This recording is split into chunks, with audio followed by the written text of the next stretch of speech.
Welcome back to Books and Bites. You know how this works.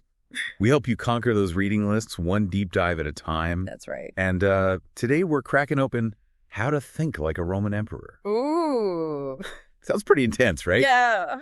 But trust me, this book is not about marching legions or building aqueducts. Oh, no. It's a fascinating blend of biography, Stoic philosophy, and some surprisingly practical advice, all framed around the life of, you guessed it, Marcus Aurelius.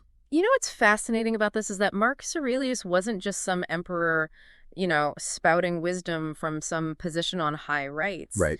His personal writings, collected in meditations, were never meant for an audience. Yeah. It was his own personal journal for self-improvement. Wow. Which is what makes it even more fascinating, I think, to look at. It's like we're getting a peek behind the curtain, right? Okay, so before we get too far, let's do a real quick level set on Stoicism itself, because we've got a lot of ground to cover. Yeah. Some folks listening might think it's all about being emotionless, Yeah, right. Just like repressing everything. Yeah.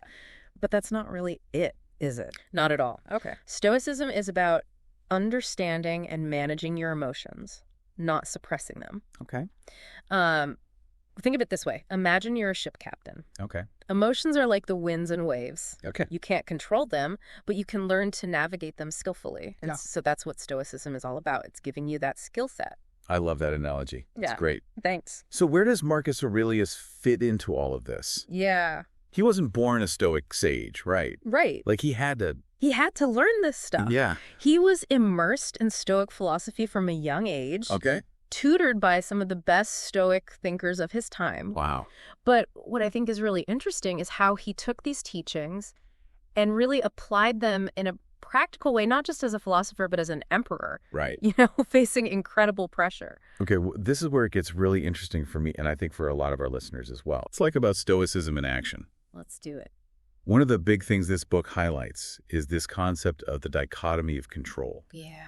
And this idea is so relevant to our world today, even though it's been around for centuries. Absolutely. Can you break that down for us a little bit? Yeah. The dichotomy of control essentially says that we should focus our energy on what we can actually control. Okay. Our thoughts, our actions, our responses, and let go of what we can't. Yeah. And I think about how much stress we create for ourselves by worrying about things that are completely outside of our influence. Oh, yeah. The weather, the news cycle, other people's opinions, things like that. Right. Stoicism helps us kind of redirect that energy inward. It's like that serenity prayer in action. Yes. Grant me the serenity to accept the things I cannot change, the courage to change the things I can, and the wisdom to know the difference. Absolutely. It's a very Stoic prayer. It is, yeah. Yeah, and this actually leads us to another key principle. Okay. Virtue as the highest good. So for Stoics, true happiness doesn't come from external things, like wealth or fame, right, but from living virtuously. Okay. And that means aligning your actions with wisdom, justice, courage, and temperance.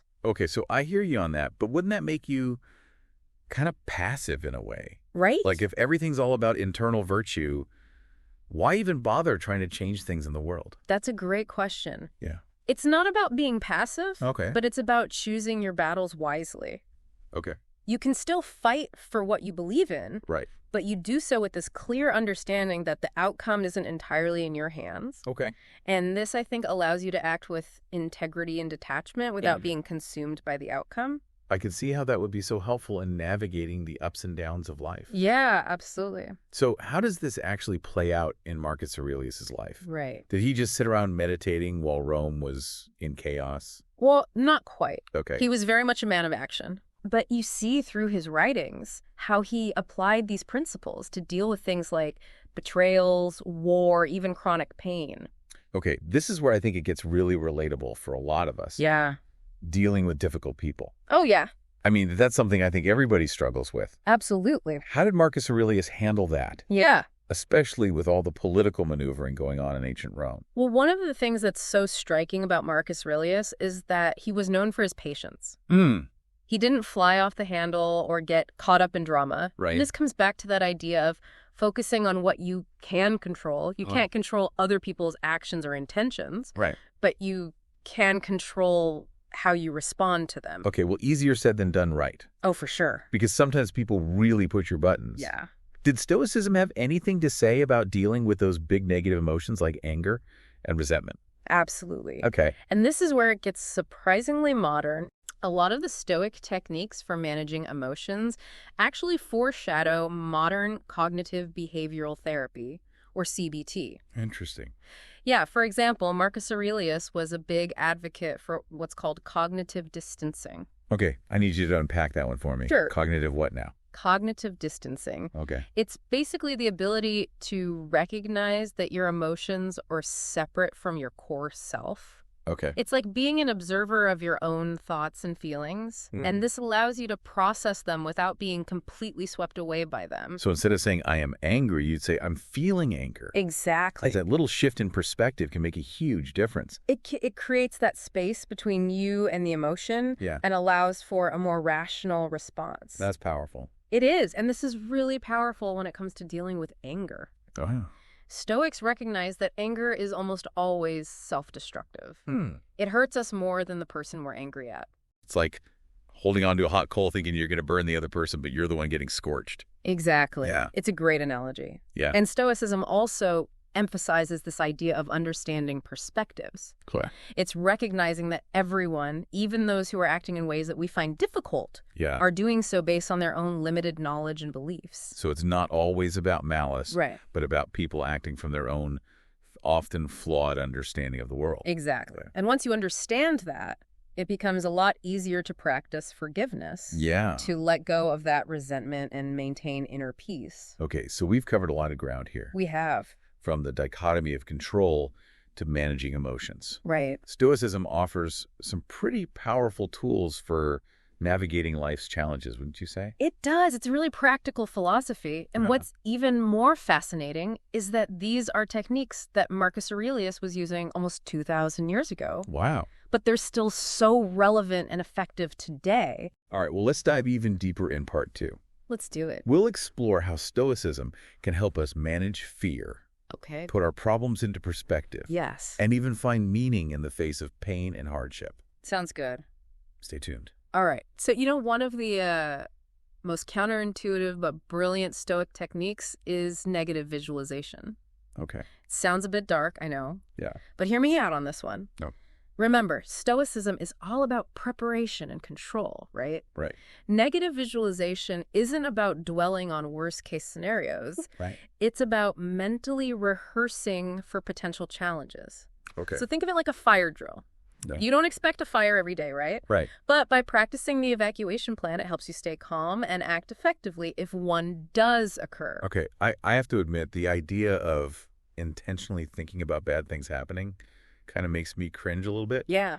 Isn't that just inviting negativity into your life? Not necessarily, no. It's more about being mentally prepared for whatever life throws your way. Okay, that makes a lot more sense. Yeah. So it's less about predicting doom and gloom and more about just being prepared. Right. Okay. Yeah, and this actually ties into that Stoic idea of memento mori, Okay. which often gets misinterpreted. Ah, yes, the famous, remember you must die. Right. That one always sends a shiver down my spine. Yeah, it's a little bit intimidating. Yeah.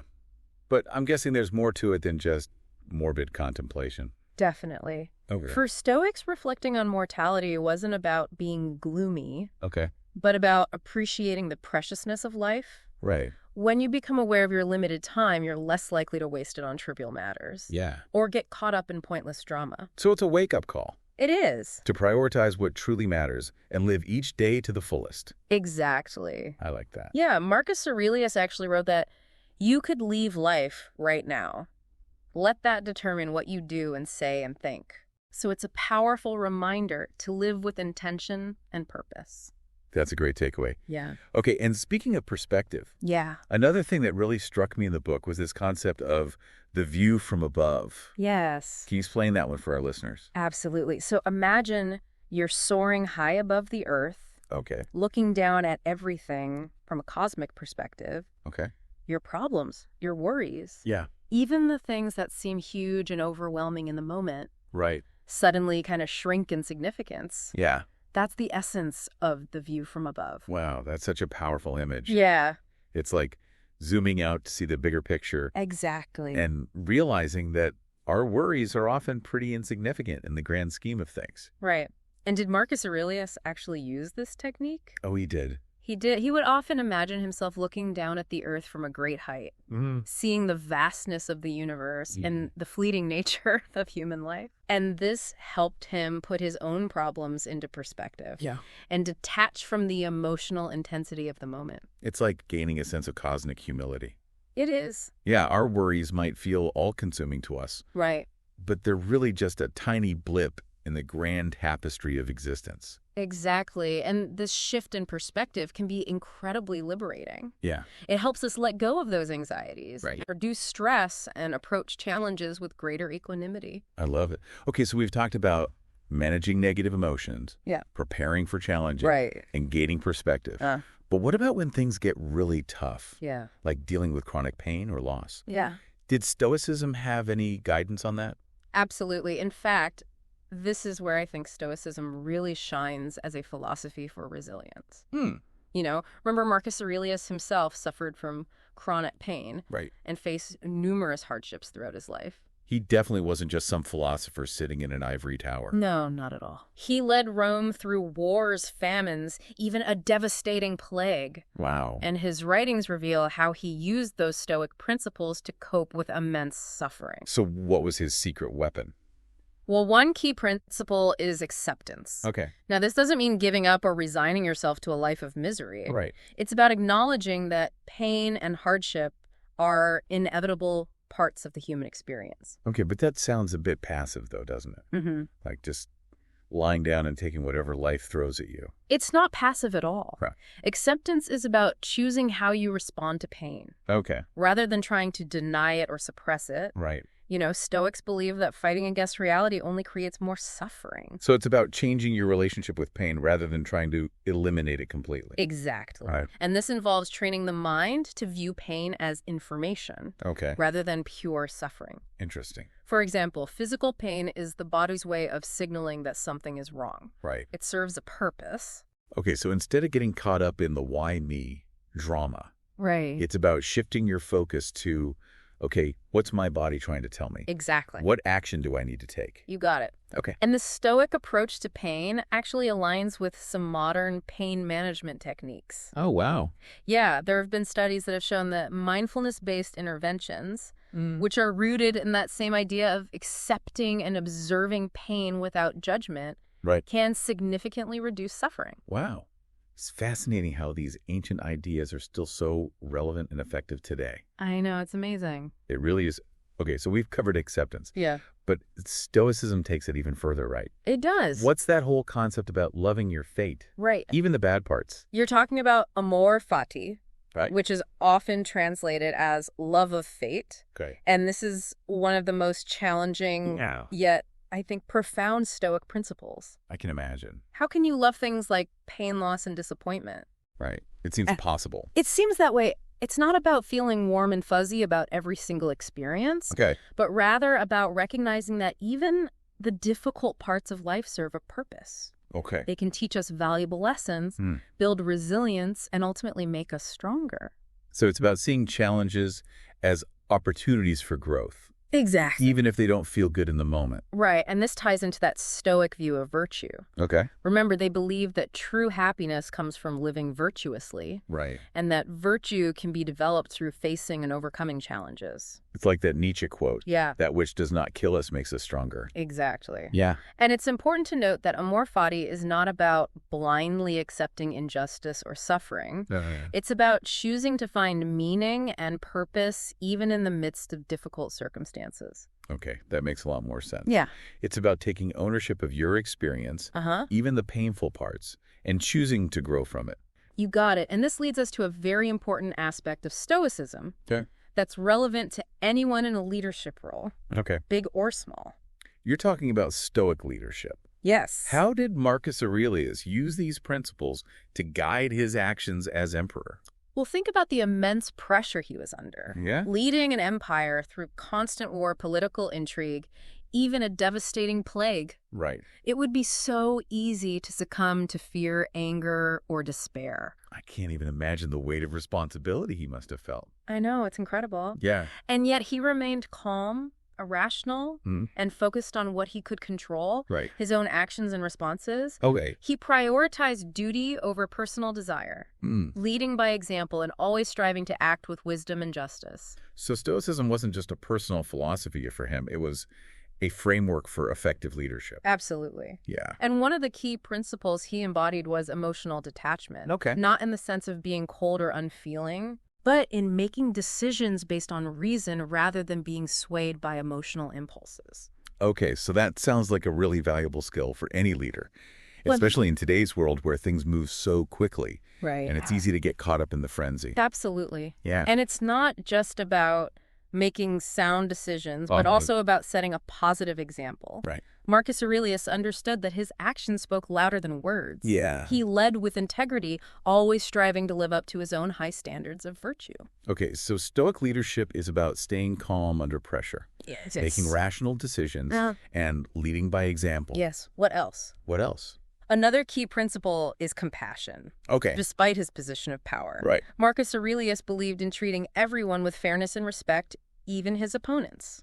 That's a powerful reminder for leaders in any context. It is. It's about remembering your humanity and recognizing the inherent worth of every individual, even those who disagree with you. Exactly. And this ties into that Stoic emphasis on justice and understanding perspectives. All right. It's about seeing beyond your own limited viewpoint Yeah. and trying to understand the motivations and circumstances of others. So Stoic leadership is about balancing strength with compassion, rationality, with empathy. Yes. It's a pretty inspiring model, wouldn't you say? It is, absolutely. And you know what's really fascinating is that although Marcus Aurelius's reign is considered a golden age in Roman history, Right. things didn't exactly go as planned after he was gone. You're talking about his son, Commodus, That's right? exact. Didn't he turn out to be a bit of a tyrant? He did, yeah. It's like the classic what-if scenario. Yeah. What if Commodus had embraced his father's Stoic teachings? Exactly. It's a reminder that even the most wise and virtuous leader can't guarantee the actions of others. Right. But the real legacy of Marcus Aurelius lies in his writings. Right. Meditations continues to inspire and guide people centuries after it was written. It's a testament to the enduring power of Stoic wisdom. It really is. Okay, well, we've covered a lot of ground in this deep dive. We have. From managing emotions to dealing with difficult people to leading with wisdom and compassion. Right? Stoicism offers a wealth of practical advice for navigating the challenges of life. It does. But I'm curious, what are your personal takeaways from how to think like a Roman emperor? You know what really struck me was that Stoicism isn't just a philosophy for ancient emperors or academics. Right. It's a practical framework for living a more fulfilling and meaningful life, no matter who you are or what challenges you face. I completely agree. For me, one of the biggest takeaways is the power of perspective. Whether it's through negative visualization, memento mori, or the view from above, Right. Stoicism reminds us that we have a choice in how we perceive and respond to life's events. That's a great one. And for me, the idea of focusing on what you can control has been incredibly helpful. Yeah. Such a simple concept, yet so profound in its implications. It's about taking ownership of your thoughts, your actions, and your responses, rather than being at the mercy of external circumstances. Exactly. And that's a message that's more relevant than ever in today's world. Absolutely. All right, well, we've reached the end of part 2. We have. But don't go anywhere, because in part 3, we'll explore how to apply these Stoic principles to your own life, and we'll share some of our favorite resources for continuing your Stoic journey. Stay tuned. Welcome back to Books and Bites. We're wrapping up our deep dive into how to think like a Roman emperor.